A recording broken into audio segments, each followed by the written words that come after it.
Hey everyone, it's Chris, MTGO's Rec Start, and we're here to look at a replay of AJ's landless Progenitus deck as we continue our look through his out of the box deck building style. This was definitely one of the more bizarre decks that he ever played, but it had some solid control elements in it. You're going to see all that play out and help him recover from what looks like a ludicrous position. He mulls a hand with no mana except a Mox Opal that wouldn't work.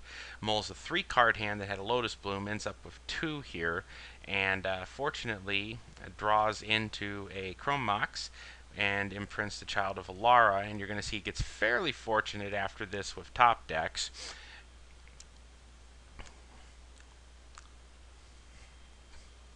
And he's also lucky that Filebanna doesn't have any pressure here. Suspends a Lotus Bloom, and that's going to allow him to cast the mana artifact. I forget what it's called there. The Charmed Pendant, sorry. And in just a turn here. And since Filebanna has no pressure at the moment, AJ has a world of time to get back into this game.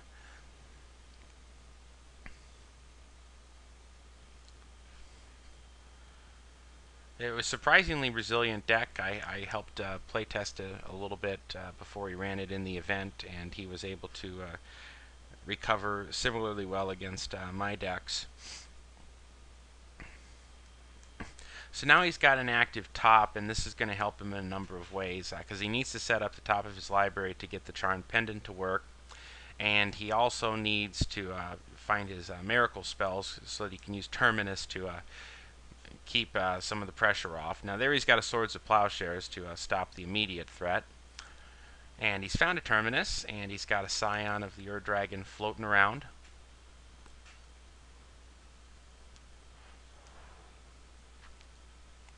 So the Death Pinger from Filebanna takes that out.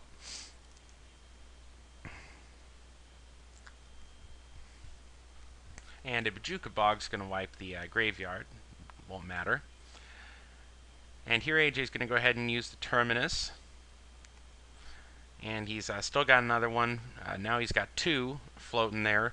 So he's in plenty good shape at this point to weather the storm and just keep looking for some of his more big multicolor fatties to use that Charm Pendant to get them into play.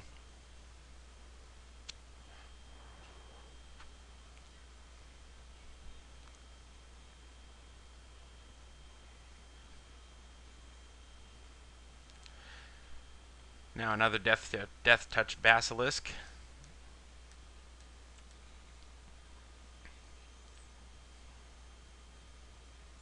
And Enlightened Tutor there fetching Swiftfoot Boots, which would shut off any spot removal, but with the Terminuses that AJ is holding on the top of his library, able to take care of that guy if he needs to, regardless.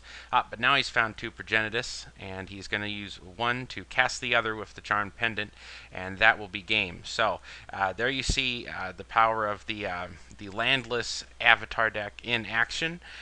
Some strong control elements, library manipulation, and so forth, allowing him to use a rather unconventional method of hard casting Progenitus, which is something that he kind of wanted to do as a personal challenge for a while.